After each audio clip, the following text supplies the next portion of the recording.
the structure, and it all together with an elder. He was like saying that we're creating a new future, and he said that if everybody who are like aligned and like say a prayer and say like give like a minute or a couple of minutes a day to give it to the collective, because he said Mm-hmm. like there's two things battling right now. He said there's a lot of greed and like darkness as well as a lot of light, and he's like, if you want to contribute to the collective light, we want, because we want to come out of it like much more lighter and like much more elevated. Mm-hmm. And he said like if he's like, if anybody who wants to, who feels good, like if you would do like couple of minutes of prayer every day to the collective like health and collective light, that would be really good. So we're talking about like that, and like really doing meditation on like collective good, but also like speaking about like new structures and like what people see in the world and how our economy work and things like that from a spiritual standpoint, like what we want to see, what would be the vision, and how to get there we'll figure out, but to get somewhere you need to know where you're going. Mm-hmm. Mm-hmm. So yeah, it was really good. I mean, they're amazing, the circles. They're like giving you so much. I feel like, I don't know, a lot of like enlightenment, Mm-hmm. and especially the mind cosmovision is so like so powerful. Mm-hmm. You Yeah. know, that it's like they have like really, like they knew what's gonna, like it's like if you think about the lessons that each day bring, and like it's really really cool. Mm-hmm. Yeah. Yeah, so it's good. Yeah. Join. Yeah, definitely. I love their ceremonies. Yeah, I like it. They've been doing it for like 3 weeks now. I haven't been like that active, but I think like I want to do it every day because it's just such a good reminder, and Mm-hmm. it's so grounding too. I joined the Akashic program with the assemblage. Yeah, it's really cool. Yeah. Yeah, it's Yeah, a good I like it. It's reminder. based on like the gene The keys. Gene Keys. Yeah, Yeah. which is really dope. Yeah, he did Rodrigo. He did like a bunch of events on like Akasha, the game of life, and we really listened to Richard Rudd, and Richard Rudd is incredible. Yeah, he's really powerful. He's so Yeah. powerful. He's really getting into like, he's really elevating everything. Like listening to him about like all these things. Yeah, I've listened to a bunch of it because I've been to all of the Kasha, because I've been the one to like that Rodrigo tested it on, like about like a bunch of us, but like I wasn't in the first test groups. It was very interesting experiences for sure. You're Mhm. gonna like it a lot. It's pretty cool. Mhm. Yeah, I've done it. I do like it, and it's a really good like What's your reminder. profile? Um so integrity Mm-hmm. is is like a big topic for me, is the work, the service, being on a mission. Mm-hmm. Obviously, I mean, it's very specific to being on a mission that serves a higher purpose, Mm-hmm. but it's very creative. Mm-hmm. It's not just, it's, I shouldn't say just, because everyone's on a mission, but it's not like being of service in the way that we typically think of it. It's like being a server by being an artist, Yeah. but sticking to vision, which is so Mm. on point, because my message is often about how we as artists can lead by example, Mm-hmm. but it's for everyone, because we're all really artists, because we're all really creating our reality, and have our own unique perception of things. So Yeah. we're designing our life, whether Right. you see yourself as an artist, on the outside or not. Mm-hmm. And so my message has been for a long, long time, since probably childhood, Mm-hmm. um, to stick to vision. Your chair makes Mm-hmm. noise, just so you know. Oh, okay. Yeah, it's my, I think it's my table because Oh, my, okay. yeah. Okay. It's just, um, yeah, just to honor where you're at. And in the creative process, that really means not compromising, you know? Right. There's a way to be flexible and a way to be fluid and a way to like move with the process. Right. But Sticking to your vision. But in honor of your vision. Yeah. Not to dumb it down or dilute the message, because we can expand consciousness by individual beings honoring their truth. Yeah. You find that there's like a great intersection there. Yeah. Too. It's not as isolating as it may seem. Sometimes artists that stick to vision are seen as like radical or alienating.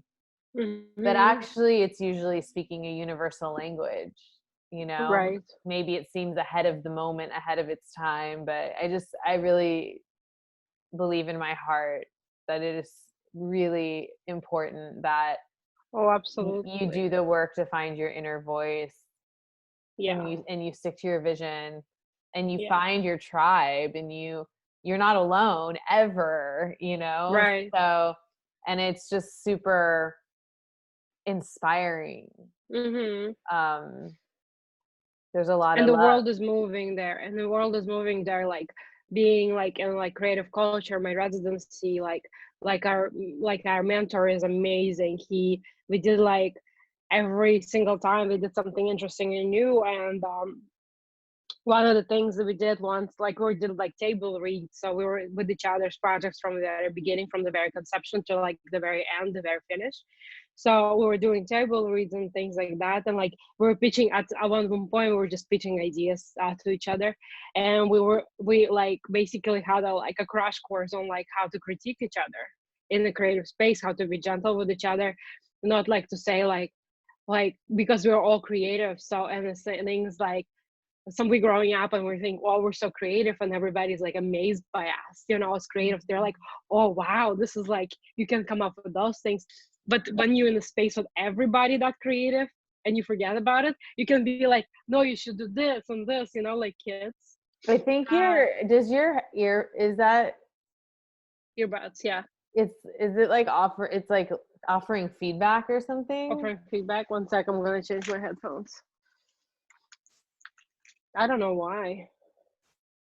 Maybe I can hear what you're hearing in your ear. I'm hearing you. I hear me through you. Oh yeah. I hate when that happens. Yeah. I'm talking to my boyfriend, and sometimes we're like. And I've been recording. This is okay. This is part of 1 it. sec. I'm gonna. Oh yeah, definitely. I can tell that was it. Yeah.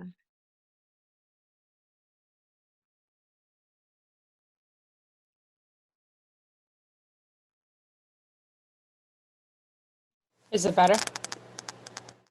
Let's try. Can you hear me? Oh, it's a real static-y.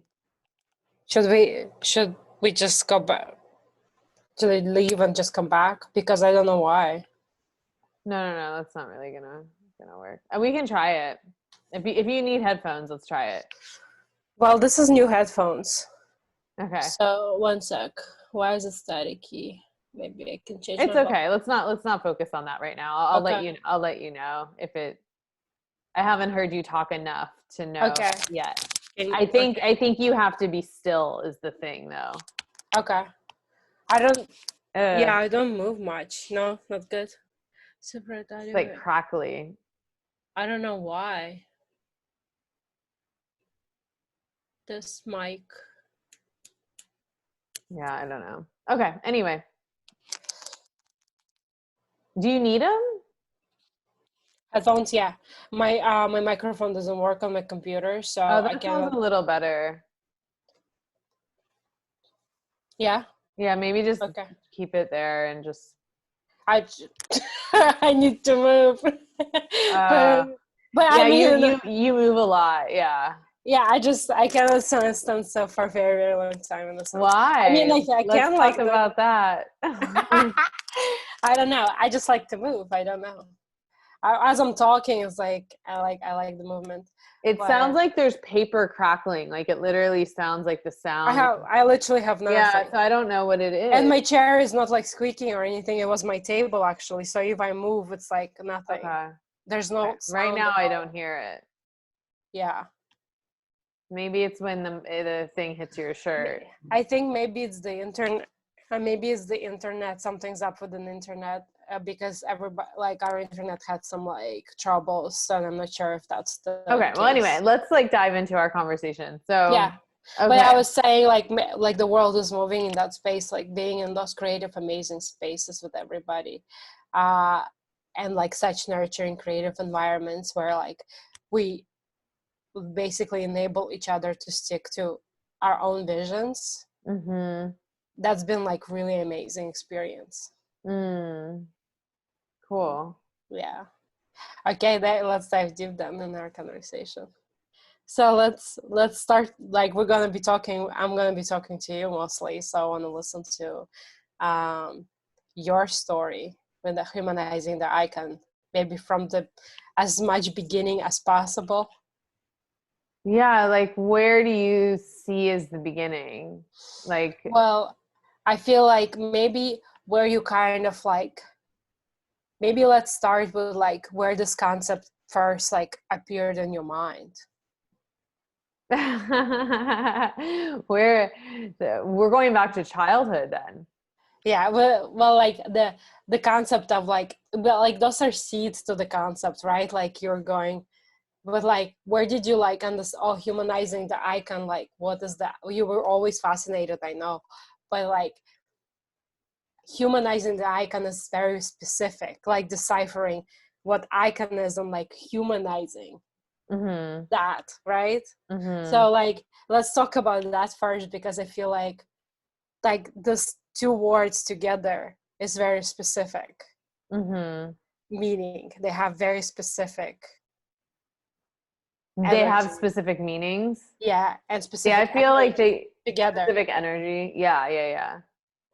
So the question is, when did I come up with that term? Yeah, and why? I guess the term really came to fruition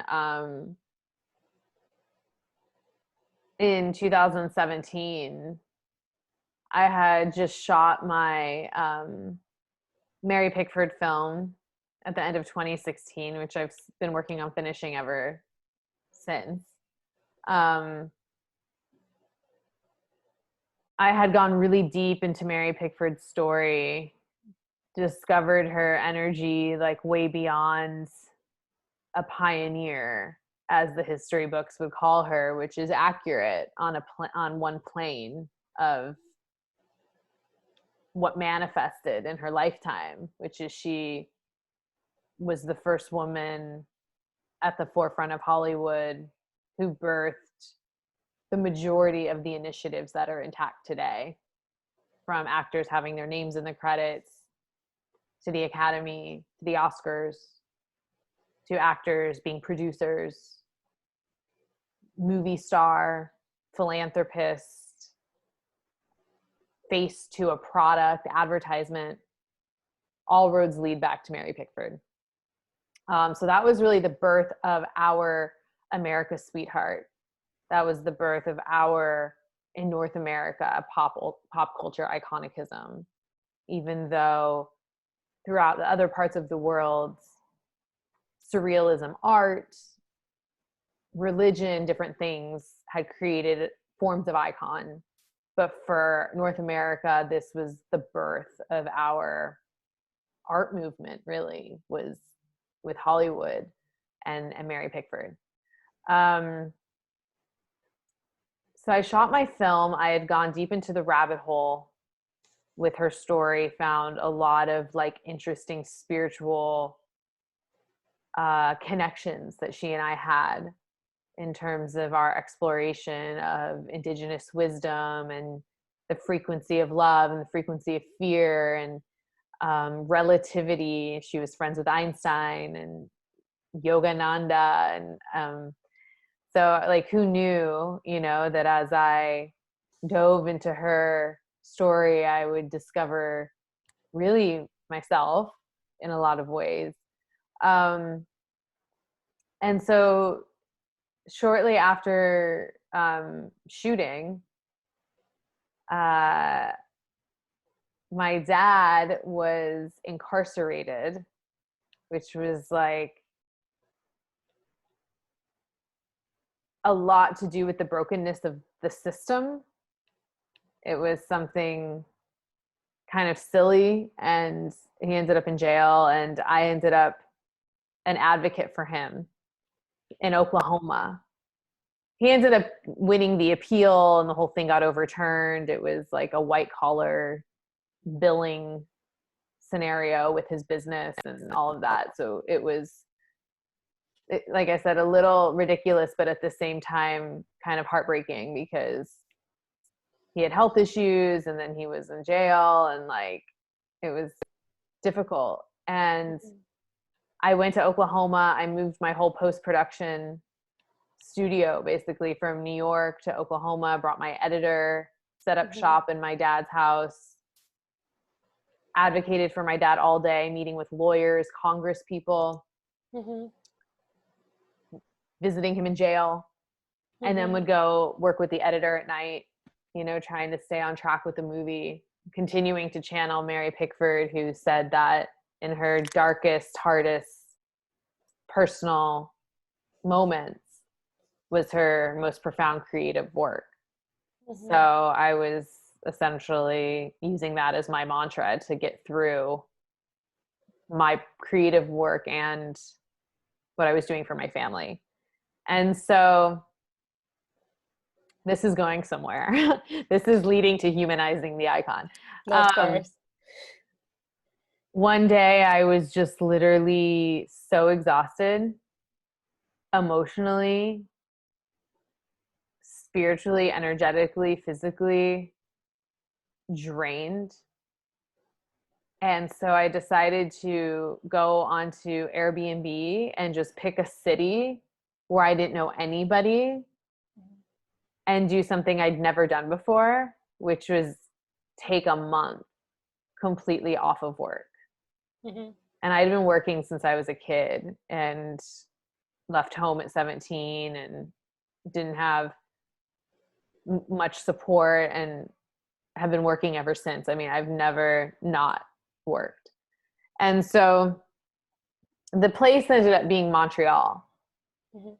And because I needed a Band-Aid one day when I was walking around looking for yoga studios, I basically landed in a deli where I found a flyer.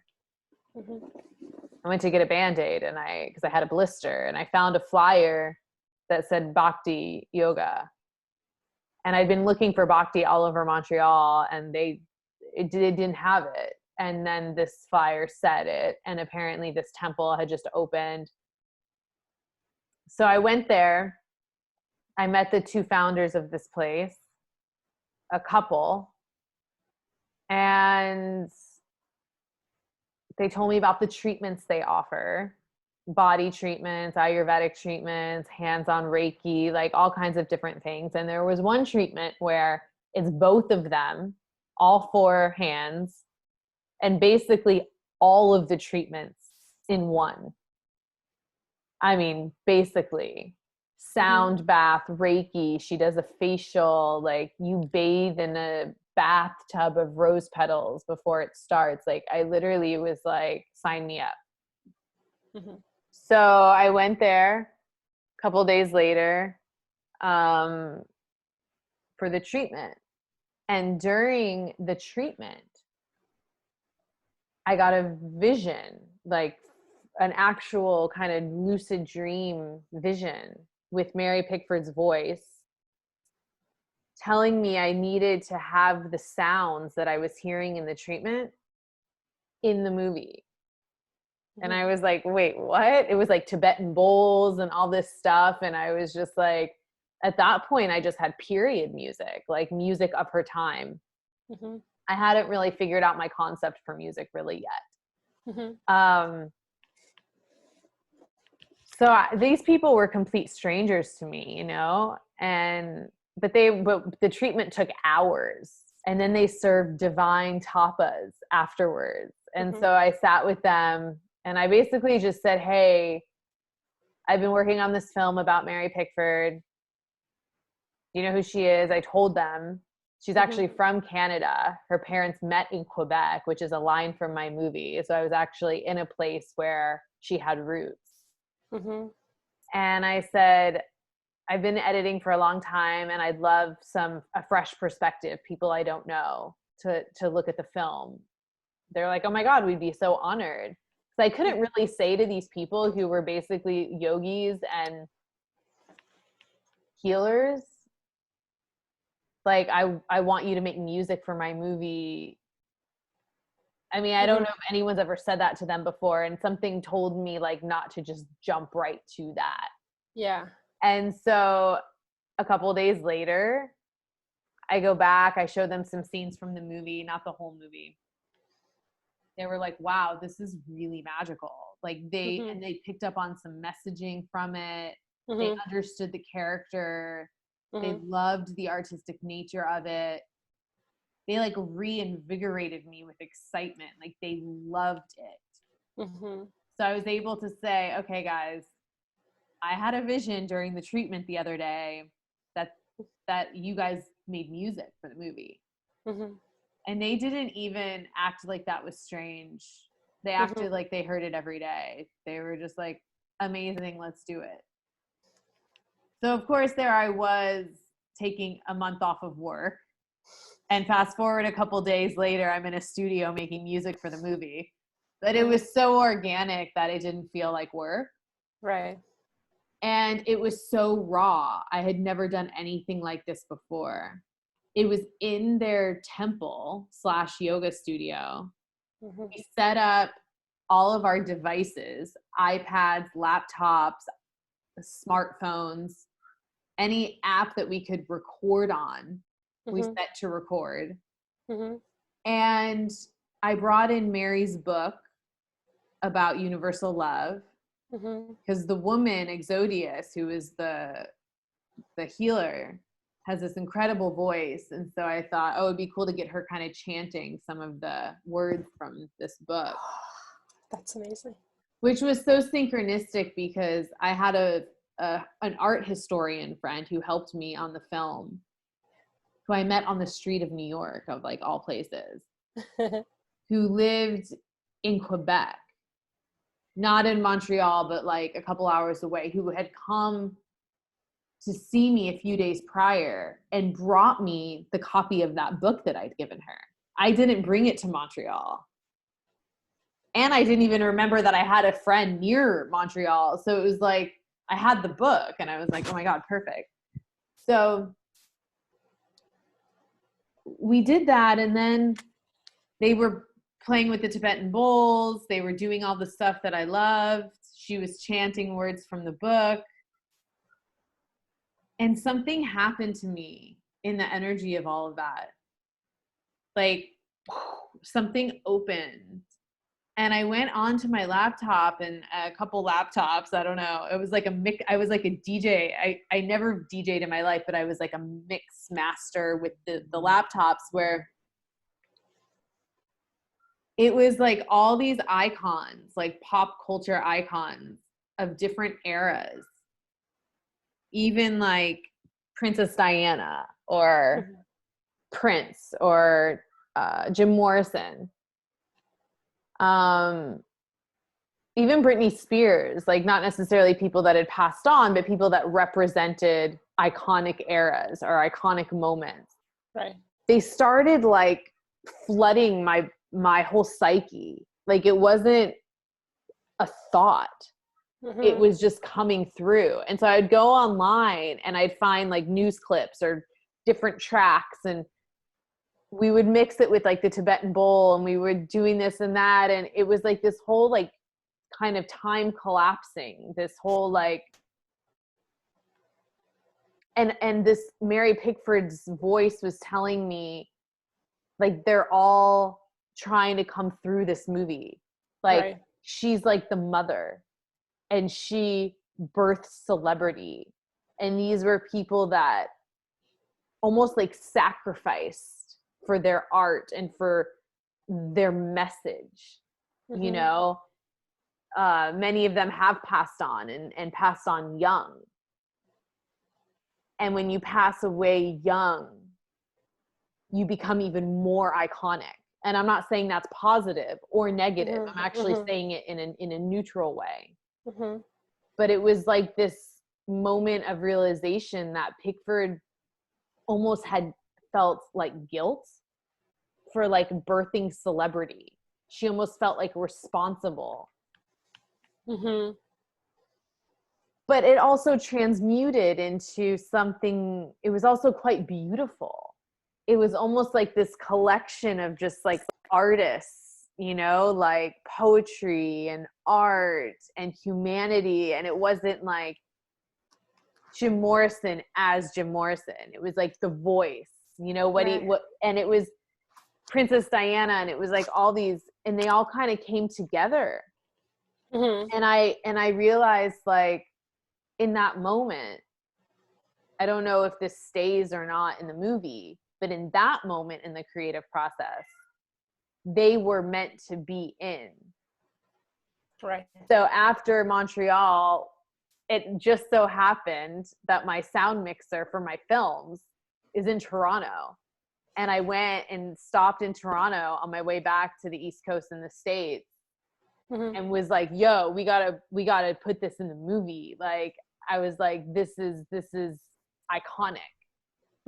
Because she's like the mother, and I'm like the ambassador, and like they're trying to tell us things, you know. Right. And it was really in conversation with those two artists, Exodius and Satya, that lived in Montreal, that are now close friends, but started out as yogis that gave me a treatment. Where this term humanizing the icon really came up, because we were discussing what happened last night. Like, whoa, we went all night. We didn't speak afterwards. I left, went back to where I was staying. And it wasn't until a few days later where we were like, okay, what happened? And then we started this whole kind of deep dive into what is icon?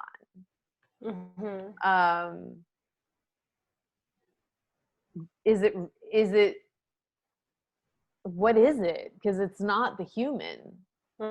You know, it's a projection, and it predates, obviously, pop culture.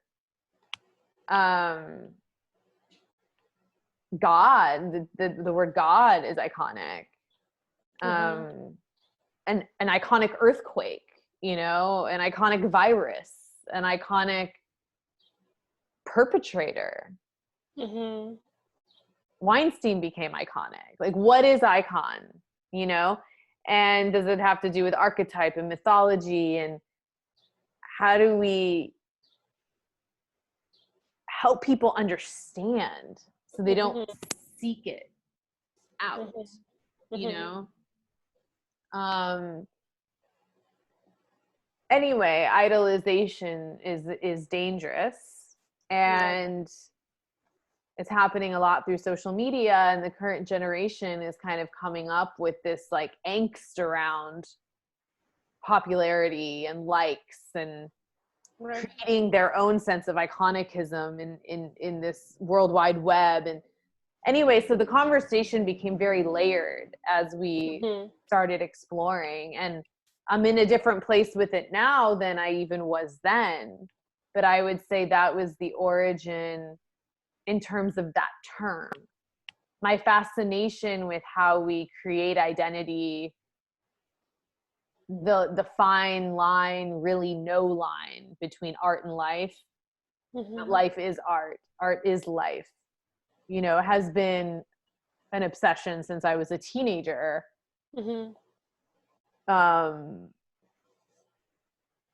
But yes, in terms of this moment now, that term, I would say, became clear, you know, through channeling those various artists.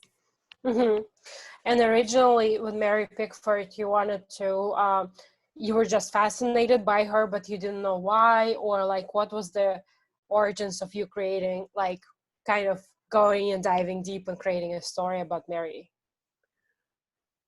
It's funny how it always leads back to art for me. I actually discovered her in an art exhibit. So it's funny because most people that know of her learned about her in film school or somewhere else, but like I actually, of course, it was an art exhibit in Toronto, of all places, where I was. So Canada has a big place in this whole journey. I was finishing my first film, which was an art film, or they call it an art film, and I was doing post-production in Toronto, and I was with my producing partner, Julie, at the time, and we had 5 minutes to kill in a building where we had a meeting. And it was the Light Box, the headquarters for the Toronto Film Festival. And that's where the exhibit was. And we had 5 minutes to kill, and we walked in there, and I saw just like your kind of typical museum-like messages on the wall of like what she had done. And then images from her films were like playing on some screens. And I just remember, first of all, when it came to what she had done, thinking, why didn't I know? Why does no one talk about her? Just curious. And then when I saw her performing in the footage, I was like, her aura, it just like, boom, got me. Julie said it was like 7 minutes after we walked in there when I literally like grabbed her arm and was like, we have to tell this story. And I didn't know what the story was, but I just knew that I felt like I had discovered a role model. I knew that I discovered a kindred spirit. I knew there was something. It was like love at first sight. It was like head to toe electricity. Something that completely moved me. And and then I started, I found, and then you started discovering. I found a book. Of course, started with a book. And I was still finishing my first film and stuff, but we started like a slow, lead into really developing the project. Tracking down historians, finding people that knew her. But it took a couple of years before I was deep in. And then I was like, whoa, like she was such a visionary, and she reminded me so much of Alice in Wonderland, like so magical, following signs, and so creative and so supportive and just so wild and like. Absolutely. And like on like this like basic level, right, like on 3D like world, she's like in, like you were saying, and I didn't know that, like the fact that she was icon, like all the like business even things that she's done, right, like basically producing her own work, getting her name in the credits and things like that. That was like almost, she created a blueprint, right, for, that's why she was the first icon, in the sense of like the first icon in like a modern sense of it. Not like Jesus would be like the icon, right, that everybody knows, but like a pop culture icon, like the business things, the approach, not even business, I mean in like a perspective of like how she was involved, right, in this area of like film. That was very, very different for a woman, first of all, like 100 years ago, right, 100 years ago, but like for a woman. And can you expand on that more, because I feel like that's very interesting also. Which part? Like that she was producing also, and she was in the credits and things like that, like she put her name and like, well, she and that she created the Hollywood. Yeah, she got all actors their names in the credits. Right. It wasn't just her, It was everybody. It was everybody. Yeah. And it was the first time that it has been done. Yeah. She started acting on camera in 1909. Mm-hmm. And at that time, the director and the cameraman, producers, there weren't really producers the way we know them, but this was pre-Hollywood when she started. Hollywood didn't exist yet. They didn't even go to California yet. Mm-hmm. Those people had their names in the credits, but none of the actors did. Right. And she was the first actor that audiences really sent in letters to say, who's that girl with the curls? Mm-hmm. So she became iconic through her image. Right. It was entertainment for immigrants and poor people. Mm-hmm. Rich people were not going to see movies yet. It was considered dirty, cheap entertainment. Mm-hmm. Cost 5 cents. It was like, they considered it, if you were an actor on film, they considered it basically prostitution. Oh, wow. So when she started, she would like hide in her jacket. Like she didn't want anyone from the Broadway world to even see that she was going there. She was going there to earn money for her family. She wasn't going there because it was cool, you know? In the theater, right, beforehand. Sorry? Oh, shit, one sec, my microphone. Can you hear me? Yeah. Okay. She was an actress in a theater, right? Before. Yeah, she hadn't become a star, but she was working on Broadway. Yeah.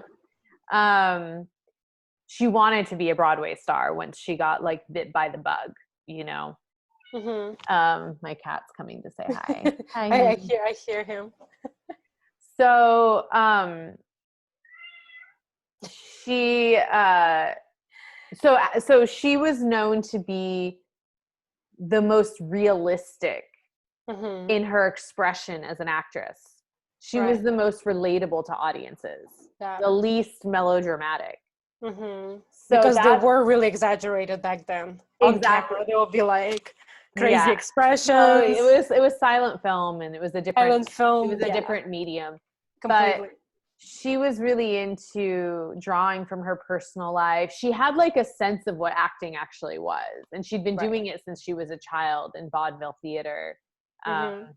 Vaudeville was, again, really cheap, dirty entertainment, and it was to support the family. They were poor. But this is what drew audiences to her. They saw themselves in her because she was more relatable in the way she expressed, and she was known for her eyes, and she was known for her curls. So they started sending letters saying, who's the girl with the curls? Because no one had their names in the credits. Right. She also started getting recognized on the street and on the trains. And she would think she had something on her face. She talked about in her memoir. She didn't know why people were staring at her. Oh, wow. So it was literally before fame. Right. And she realized in her own mind, they were recognizing her. And she was like, whoa, you know? Yeah. And so she went to Griffith, and it's that scene in our movie where it's like, it's the actors, the audiences want to reach out and touch. Yeah. They're coming to see us. Yeah. Why can't they know our name? Right. And if I'm going to be publicly humiliated by people staring at me on the street, I want more compensation and our name in the credits. So it had to do with fairness for artists, and it had to do with a connection to her audience. Yeah. And she was the most beloved. And so if she walked away from this company, they wouldn't be having the same kind of success, let's say. It still wasn't like a big money making thing, but it was evolving. She did end up leaving Griffith. Actors did start getting their names in the credits. She did spearhead that movement. And she did not know that once audiences knew her name, her private life would start to become public. That started to make people feel like they actually knew the actors. So it's a whole psychology there. Yeah. So she didn't know any of these things, right? Like, I don't think, I mean, it didn't seem like. Maybe she could intuit certain things. Yeah, but I think it was so uncharted waters that like she probably were like just being herself and not thinking about those things. Yeah, I mean, until like it was really a thing. Exactly. And you know, she was also very clever. You know, and she did crave, I think, some level of like social acceptance and to be loved. Yeah. And especially in the early days, that connection to her fans, which was unprecedented, right, was so important to her. I mean, there were no agents or publicists or gatekeepers. She would stop on the street and have full conversations about her life with people. Anybody. Yeah. Anybody. Yeah. She didn't even think not to. She thought they were an extension of her family. Yeah. She thought it was a real love. She thought it was a real connection too. She did. She didn't know that they were projecting her characters onto her. That they didn't know her. Yeah. That they didn't love her. Yeah. She didn't get that until later. Yeah. That's, I think, when you were saying, coming back to that, like iconicism in the sense, it's like, it's accessibility. Almost like it feels to me, because people really, like only closest people to us, like even scratching the surface, we are learning ourselves. What about other people who really know us? Like to the deepest of the levels, right? Like we're learning ourselves. We don't know a lot about ourselves. And when people are like, oh, I know you, or I know this person, I'm like, no, you don't know anybody. In a sense, scratching. We're learning ourselves. Do you know yourself? You know, like that's the question. And like, what about other people? Like nobody's with us 24/7. But so closest people, like our family, our closest people, they know us more intimately because they see us more. They have access to us more. But icons and like people in pop culture, people think they have the access, but they don't.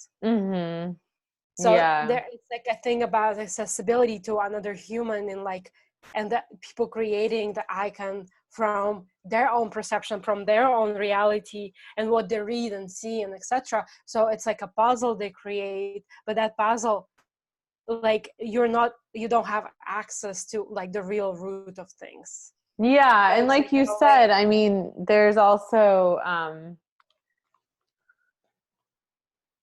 like you said, we're getting to know ourselves. Yeah. We're sort of an iconic figure unto ourselves, even. Exactly. You know, it's a personality is not the person. No. You know, so yeah, my parents might know my personality well. Yeah. But they don't know the core. Me. Yeah. In my truest form. Yeah. Because they don't know themselves in that way. And when you don't know yourself in that way, you can't see anybody else purely and authentically. Exactly. Because we're all projecting. Yeah, and a lot of people think they know themselves. So that's why they think they know other people. Exactly. And it's a misconception. Yeah. I think it's maybe it's like people who are not awakened to themselves yet and to the world, and like to really that everybody sees their own reality completely based on so many different things. Yeah, people don't even remember that we're part of nature. Yeah. Well, that we are nature. Like if we don't even know that we're nature, right, how can we think we have a sense of who we are? Yeah. You know, it's really funny, actually. It's actually really funny. And it's kind of like weird, right? Like it's like people like fell asleep, deeply asleep, and they think they know everything. Well, I was like listening to this amazing talk, and it was like, okay, science is now saying, and I'm sure it will evolve and there will be new information in 100 years or in 5 years. But right now we're at a place where we used to think that our conscious mind was controlling our experience and our perception. But they say now in modern science, it's 5% our conscious mind and 95% our subconscious, which is all behavior and program and habitual patterns adopted through our social conditioning, our parental conditioning, our education system, our genes, everything. Things that we don't even, well, that's another thing. They're saying that like, we're not even controlled by our genes. You know, we're literally, what's being input into our subconscious is actually throughout the life, through all this programming and this messaging and this images and these stories and like all of this information. Right. And so the question is, are we leading conscious lives or unconscious lives? Because if we're just acting upon programming and that programming actually activates genes, it's not really like, oh, I have this thing because my mom had this thing. Right. It's like, no, that thing got activated in you. And maybe that thing also got activated in your mom. But it's not because she's your mom.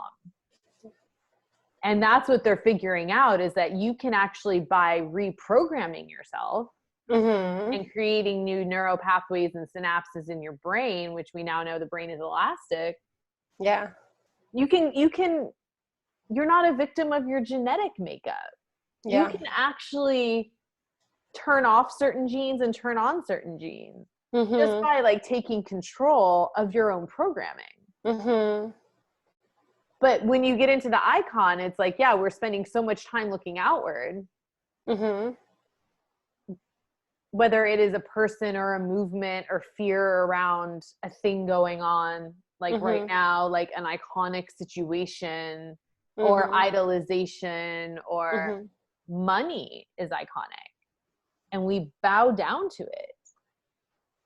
But we created it. It's a symbol that man made, but yet man has become subservient to it, but man made it. Yeah.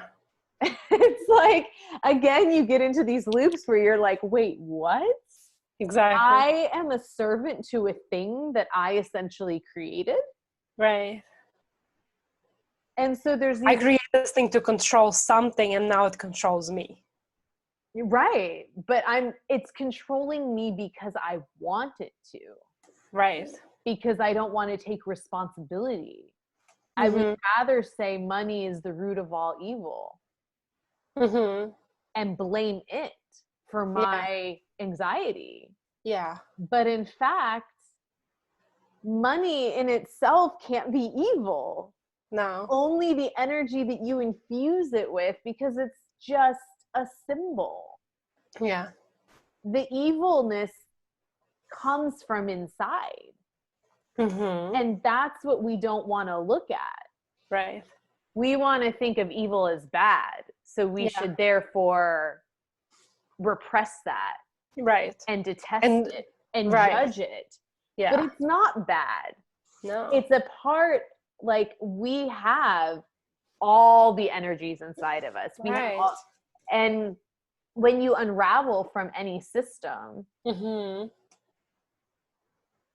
you're faced with what's actually going on inside. You don't have the system to blame, you know? Yeah. But the ultimate question is, can you be one with the system? Do you have to completely unravel from the systems in order to get a sense of clarity? You know, like a man I watched a documentary about who literally denounced his whole identity, gave up his driver's license, his social security number, all legal documentation, built his house with recycled materials, created his own power source, his own water source. He's not part of the system. He's completely self-reliant, except for a cell phone. That's the only thing. Right. But can you be one with the system and have a sense of like your own individuality, your own voice, your own understanding of your nature?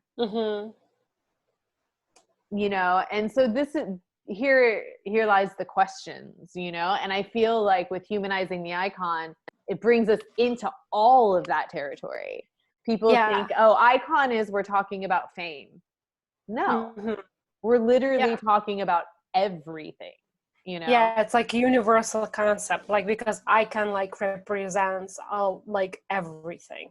And I feel like almost that's why I'm like, the humanizing the icon has a very interesting energy, because humanizing, what is humanizing? Because we speak a lot about the icon. What is humanizing now? Almost feels like energy that counteracts the icon, that is like comes in and like brings like so much like a different thing to the table, like compassion, and you know, like what is humanizing something? What is human? For me, it's like right now, and again, it's just like an evolving thing. It's always an evolving thing. That's all we can do.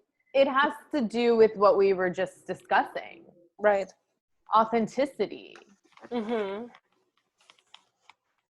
It's not just compassion and love and light, you know, it's embracing the darkness. Embracing and the demons, and knowing that which you hate in others is that which you hate inside yourself. And self-hate perpetuates a lot of this anxiety. But we only want to blame politicians and this and that and this and that, but we all created this and that. There's no human that's not human. Right. Every human is human. Of course, we can get even more into the ecosystem and how we treat animals and plants, but we won't even go there, because we need to like start with ourselves. Yeah. It's hard to have empathy for all beings and the earth as a living entity, which it is. Yeah. If you don't even have love for yourself. Right. The idea of being self-conscious in pop culture has represented insecurity. But being self-conscious to me is conscious of self. Right. You know? And insecurity is a beautiful thing. It's vulnerability. We all have it. Yeah. You know, but people are killing themselves over it. Right. So humanizing to me is just basically surrendering to the simple fact that we're all human. Right. You know, all. In poverty, terrorists, everyone is human. Absolutely. I have a big story with terrorists. Like, and like, how can we stop these horrific events from taking place if we're not willing to face our own inner demons?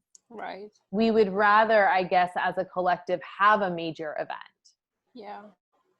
To blame. Yeah. For our issues, than actually take the time to look and say, oh wow. Yeah.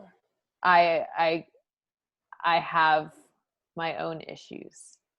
Like deep from, we carry a lot for our lineage and the collective, and it's not just like you as one being are full of issues. It's just like we all have a lot going on inside of us, but we have the power to transmute that. Exactly. So does that make sense? No, absolutely. That it makes a lot of sense, because I feel like the simplest way to put this on was like, it's like humanizing something as powerful as iconicism. And icons is almost like awakening to the reality of Like that. And yeah. and like, and it's all about the love, and like this is where the love comes in. It's about like loving and accepting yourself, so hence loving and accepting like iconicism in a way, because it's a delusion. Right. And so it's like seeing, kind of have like in a conscious way, how to process, almost like in your mind saying, I don't know the full reality of this human or the money or anything that is an icon, right? Mm-hmm. So it's having that, like, not doubt, but like leaving that room to Mm-hmm. flow, kind of Mm-hmm. for expansion in like about anybody or anything that has been like perceived as like, this is what it is. Mm-hmm. Like, this is the icon, this is the person, and we know this person. It's having that understanding that we're learning ourselves, and hence we're far away from that human or a concept to learn it. So having that room and curiosity, I guess, to explore and learn, and humility in a sense. Mm-hmm. Mm-hmm. Right? Mm-hmm. So it made a lot of sense to me, because when you said it, like, something clicked in my mind about this, because I'm like, what is humanizing something, right? Mm-hmm. And like when you said, something clicked, and I'm like, oh, I feel like it's really actually living that space in your mind, being very conscious, living that space in yourself and your heart and your soul for exploration, for curiosity, and for not like an expectation or like putting a specific stamp, or like categorizing anything, etc. Mm-hmm.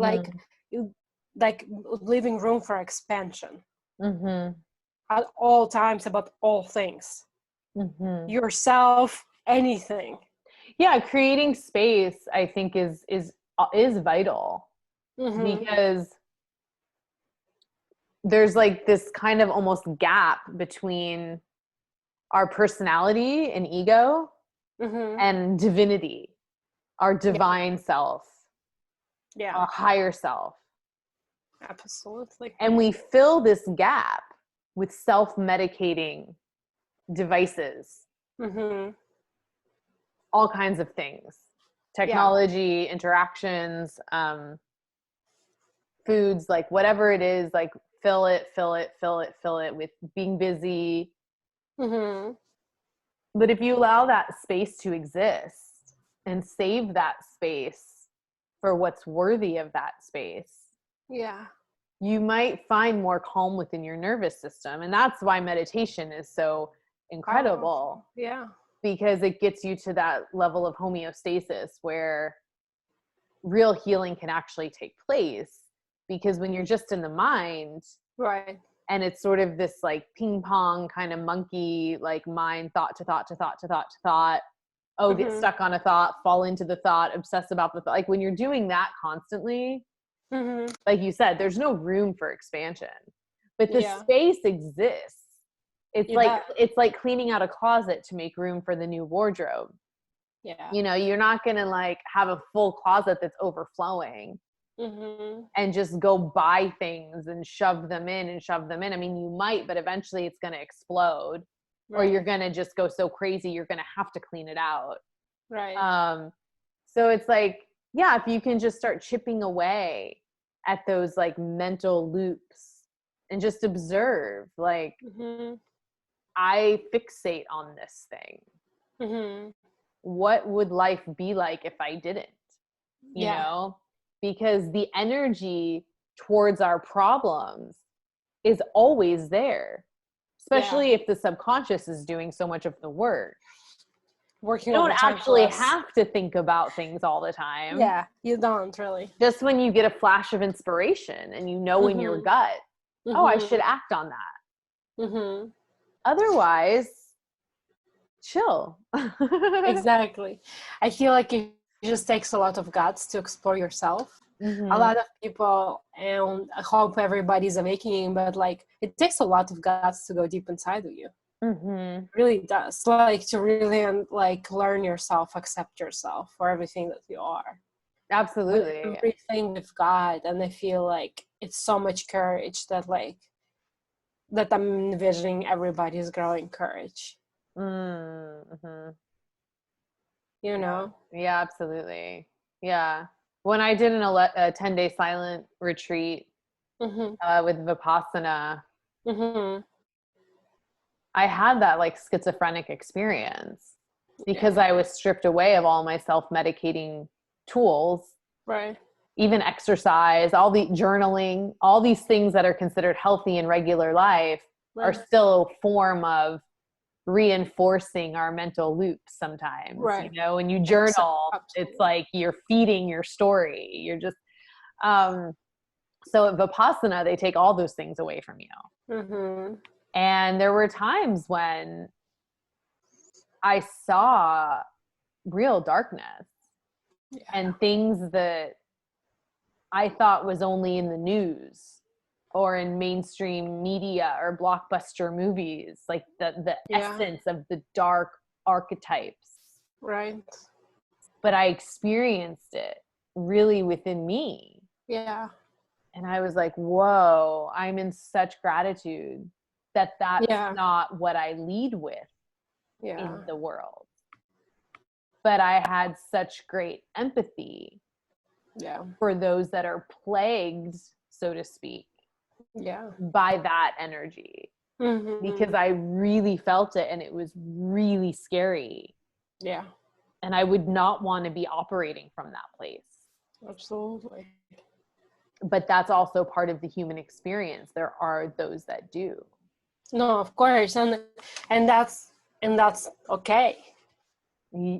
We're born to live, like, everybody have so much baggage. We lived many lifetimes, and we come here and we have a job to do, like when I did my Akashic Records opening with like this incredible human. Everybody says he's a Jesus and reincarnated. His name is Santiago, if you need a contact. I know we're recording now, but on a personal level, he's incredible. And he's so kind, like one of the like kindest people I met, like so much love. And he wrote this book on divine masculinity, and he opens Akashic Records, and no better person to open them for you. And then he channels, and it's a crazy experience. Actually, it's crazy in a way of like, you would never, I like if you're taking medicine, for example, like, that there's something showing you the way. When you're doing Akashic Records, even though it's a human and you've meditated You before. mean plant medicine, not pharmaceutical medicine. Yeah. Yeah. Plant medicine, absolutely. That's the only medicine I consider medicine. Yeah. But there's lots of medicine. yeah, I know. Yeah. But plant medicine is the medicine. Yeah. I come from Russian culture. That's all we have, like we have like very holistic drugs kind of thing, like, but very in a holistic approach. But like in Russia, that's all we do, like grandmother's cooking something for us when we're sick. We don't take anything. Yeah. But like you grow, like my family, like my female line is very strong because they all grew up in the forest. They're like, except my mom, but like my grandmother, they grew up in the forest, and I grew up in the forest too. Like we spent a lot of time in the forest, and it was like the most majestic time because like you're one with the nature. But like as a child, you know that you're playing in this beautiful fields, and like the most beautiful memories is like me like playing with the flowers, and like and like just like seeing the nature, observing, and like being part of the nature. But like it was most incredible. And just eating what you find, and like not even bringing food with us. Like we would like just take mushrooms and eat berries. First we eat them, then we collect them when we're full, and like our bellies are giant because you're small and you eat so much berries, and that's what you ate. But like that's feeding your body, and like that's feeding your soul in a completely different and a powerful way. That's why they're so strong, like Russian, like very old, like women. They're like almost like there's a lot of shaman women, and like my grandmother's like one of them. Like they cook their medicine, like, but like they cook things with a completely different approach, and that's the medicine. Like you feel the love, like it's nourishing you. Sometimes I pretend that I was sick, so yeah, my grandmother can cook something. I was like, not feeling good. She would collect raspberries, and like in Russia we preserve a lot of things, but like she would dry them and she would put them in this like a very specific like thing that she would make, and I really craved that for a long time, like dried raspberries with like this thing. So I would pretend I get sick. It was really funny. But like I lead my way. But with the Akashic records, when he opens the records, and like we understand as a collective, I feel like if people understand and open and expand their minds, our souls are traveling. This is like the clothes, our bodies like the clothes that we're changing. Our soul is here to learn something, right, on earth. So opening all these records was like mind opening for me in so many ways. And in the way of that, we're all just souls that came for a specific reason. And like my lifetimes weren't like all perfect, right? Like actually they were all crazy. And so like, what do you think about humanizing the icon? I mean, yeah, in that sense, I just feel like maybe iconicism, in a sense, what's coming to me is like a lesson. I feel like in like a grander scheme, like iconicism is the lesson of perception, a lesson of I guess like it's really hardcore because I think that's good. Yeah, it's elusive, but I love what you just said about it's a lesson of perception. Yeah. And just that it's a lesson, period. And it's a paradigm. Yeah. That can change. And probably needs to. Yeah. And it's elusive in a way of like, it's hard to discern. Because like in our, like I feel like it's a lesson for like a lot for our unconscious, but like mostly for the 5% of our conscious mind too. Understanding that, like, because I feel like in the unconscious, if you're working with the unconscious, it knows, because we have innate kind of navigation systems right within us.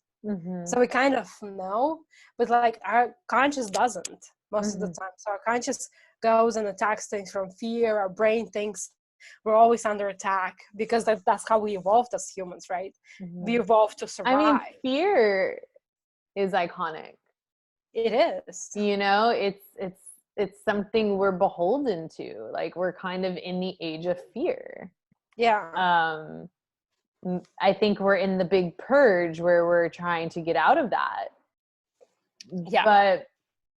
But that's getting out of that. Everything that's iconic, that we see as iconic, which we have to realize is not, it's not like just human form. It's all these things we embody, you know, like godlike qualities. We have that. We're creators, you know. Fear, we've been programmed to be in fear. That's iconic. We have that. We embody that. Like we have all of these things. The iconic performer, the iconic artist. Right. That radiates something that we want to connect with. Yeah. We have that too.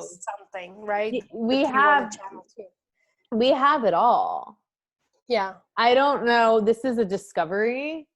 It's a big discovery for me to realize that by exploring the icon, we're exploring everything existential, everything in life, from mythology to gods, to the system, to fame, to self, to like, it's everything. And even the term humanizing the icon, which is sort of like polarizing. Yeah, that's what I was saying. That's what I was like. It's not. Yeah. Even that's bullshit. Yeah. What's humanizing and what's icon? It's everything and nothing. Yeah. It's todo y nada. You know, it's just something to be a catalyst to have these conversations. Yeah, but like polarizing, I feel like in a way I was trying to say the word polarizing, but like I didn't, like I was like, it's like opposite, but not, but like it's polarizing because like icon is like elevation, like almost like it brings you that, like what is the energy of each word. And it's like Right. it's like finding the human in the icon and the icon Right. in the And the human. Yeah. It's polarizing, but it's also the same, because Yeah, exactly. our dualistic perception of life is an illusion. Right. There's not light and dark. There's light in dark. There's dark in light.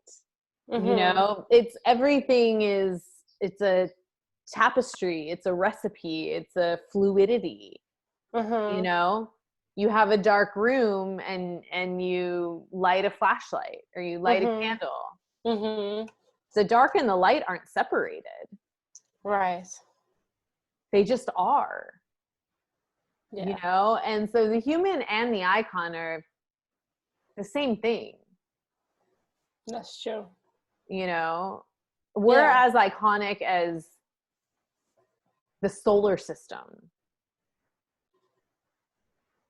but nothing is iconic. Everything's iconic and nothing's iconic. Right. It's just interesting. That's interesting because like it's empowering. It's super empowering. I feel like it's incredibly empowering. Because like yeah, I love it a lot. Because like we're all icons within our own right. People just don't know it. So they place it into something else. Or it's where something else is also as normal as you are, as human as you are. And everyone has a purpose. Such a circle, right? Everyone has a voice, and everyone has a vibration, right? And just That's like really the 300 trillion cells in your body, they're all communicating, they're all dancing, they're all doing things. Yeah. And each human is like the cell of the planet. Right. So imagine if we were in harmony, you know? Yeah. If you realize the icon within, which is that while we are all one, there's also no one that can be you. Right.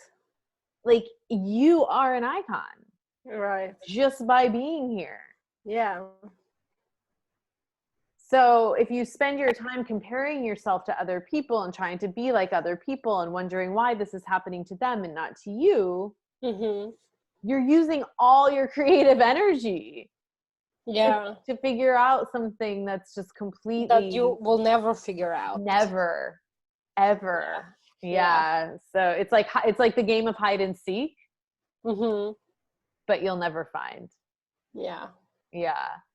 And that's beautiful and empowering. I feel like the concept in its own, like a very empowering concept to humans, just to us, to as like to go inward and to seek that icon within you. Right? To like bring it up and live in your power. It's about alignment and living in your power. Exactly. And artists are just great channels for this. Like, I've loved on my online chat series during quarantine to like be talking to artists. Just because they have a non-linear way of perceiving things. Right. To be consciously an artist, you have to operate also with the right brain. Right. Which is where the intuition lies. Yeah. So I've been having fun. I talked to a singer songwriter a couple of weeks ago. She's also a photographer. I talked to a girl who's from Russia. And she's a model, but also a comedian and an actress. And it's just, again, it's like wearing so many different hats. But creativity doesn't have a hat. Creativity is a channel. Right. So it's just, we're just speaking the language. Artists are people who are just almost like translating this channeling into something tangible, right? In a way, like artists are just like people like living in this country of artists that speak that language, the language of like translating into this world. Sure. However you see it, it's perfect. I believe all of it. I believe all of it. Yeah, in a way, like that's what they think of artists, like just like translating the channel. Yeah, it's perfect. Yeah. Is there anything else you wanted to know about? We mailed a lot of stuff. Yeah, it's up to you. Well, maybe like I think I asked the questions I wanted about and it went into a completely different place. Not different, but I was like, this is interesting. But maybe like I wanted to know, like you said you were always fascinated like with like the idea of the icon and like the humans, and I'm interested to hear about like how was this, like why were you maybe, or like how did you perceive it as a child, you know, like thinking about those things, like do you remember yourself like, you know, thinking about this and like channeling maybe, or like living that experience as like anything? Yeah, I mean, Yeah. I felt like I felt like from early childhood that life was a dream. Like I didn't think that, I didn't see it as real. Right. I had a first, out of body experience that I remember in first grade, where I was like floating above the classroom, thinking it was crazy that there was like a teacher telling us what to do and what to think, and like nothing was wrong with her. She was a super sweet lady, but it was just like, this is weird. Like, what is going on? I had the same. And such a weird feeling. And different. And I always was like curious why people behaved the way that they did. Very, very observant, and just thought the whole thing seemed like a movie. It just didn't have this like grounding to me. I was very like, it felt like fantasy. Like actual life for me kind of felt like fantasy a lot. It was because you were kind of detached in a way, like you were like observing it almost. Yeah, like. I was a bit detached, but I was also like, I had a wild imagination and like insane curiosity. You were interested, but you're kind of observing things. Yeah, and I used to write poetry when I was really young, and I just thought that there's a lot more to this existence than what I'm witnessing. And I was into existential things like really, really young. And I got into psychedelics really, really young. Like I just kind of wanted to expand from a very young age, and also find coping mechanisms for things that were challenging that I just didn't want to deal with. So eventually I had to deal with those things, but like I figured out that this life experience is an aspect of reality. It helps me to deal with my own traumas and my own things, so I can like heal and move on and forgive and move on. But I can still see those traumas as just stories to help me get lessons and grow. I don't have to attach to them as trauma and let them plague me as if I'm like a victim. Right. So seeing life as a sort of fantasy or dream really helped me figure that out. But that also made me fascinated with what's art and what's fame, and how do people become larger than life when they're not larger than life. They are life. I didn't, and so Andy Warhol as a teenager was fascinating to me, because due to his social rejection, he sought fame so he could have the social acceptance that he didn't have as a child. He manifested his fame. And that was the art form, not necessarily the product. Right. Him himself.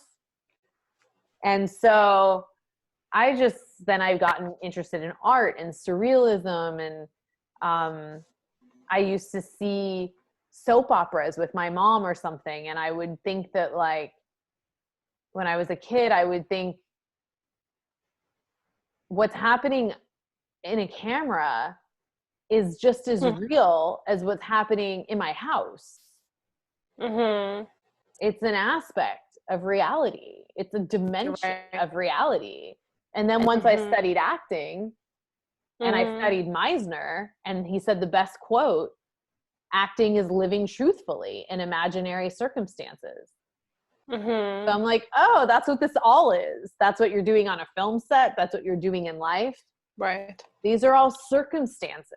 Right. But can you live truthfully? And that's why directing became such a natural progression for me. Right. Because I can support people in their journey to live truthfully within those circumstances. Right. And you find more truth on set than you do in real life a lot of times. Right. Because we don't give ourselves permission to be honest. Right. As if you're really interested in performing truthfully as an actor, you have to get honest. You kind of have to, but it's very freeing to be able to do that. Yeah. So it's been an ongoing state of affairs. I mean, people in high school knew I used to give, whenever we got to write an oral presentation or give a speech or do anything, it would always be existential for me. Right. Always. Yeah. I was very, very vocal about it. So it started young. Well, so, I mean, maybe it's a big question and we touched so much about it, but like, what is art for you? Life. Just life. It's infinite. Yeah. It's infinite. You know? It's infinite. Yeah. It doesn't matter what you do, what role you play. Yeah. You know, I think, like you said, as artists, in the sense of like what we do, we're more consciously, sometimes, not all, but a lot of us are more conscious about the fact that we're vessels and we are channeling. But doesn't matter if you're an accountant or a politician or any role, driving a taxi, it doesn't matter. Yeah. We're all vessels. We're all creating and manifesting, but some of us are aware that we're doing that, you know? Yeah. So it just depends where you're at in your journey. But to me, art is life. And life and death is life. Yeah. Life is just capital L, all encompassing. All encompassing. Yeah. Yeah, for sure. And I think the last thing is like stuck in my mind as well, and I forgot about it for a second, and now I'm remembering. You said that, like, Pickford, coming back to her, that she kind of felt the weight of like what she's created. And like, I feel like there's no better person to have created this than her, because she was so pure in her heart and like in her spirit. But again, that's my perception. So I don't know her, but like her energy is like kind, and that's what I feel. So like, I don't want to make like icon in my mind and say this is, but like, why do you think like she like, what do you think about this? Like, no, like, I see it that way. Like, for me, she's human, but she's a human icon. You know, she had a lot of wild dramas, made a lot of what she would have called mistakes as the human, but really they were life lessons. She had a adventurous journey, lovers and affairs and generosity and She acted in over 200 roles. She went dark. She went light. She transcended age, ethnicity, and gender. She just reveled in her fearlessness in a lot of ways. Mm-hmm.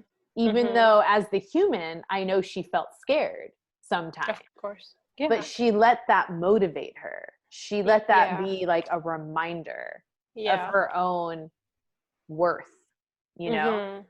And Mm-hmm. so I do admire that. And she's also, and like all of us, she represents archetypes. You know, she's not, I didn't know Mary Pickford physically on Earth. Mm-hmm. Mm-hmm. At least in this lifetime. But she represents mother. Yeah.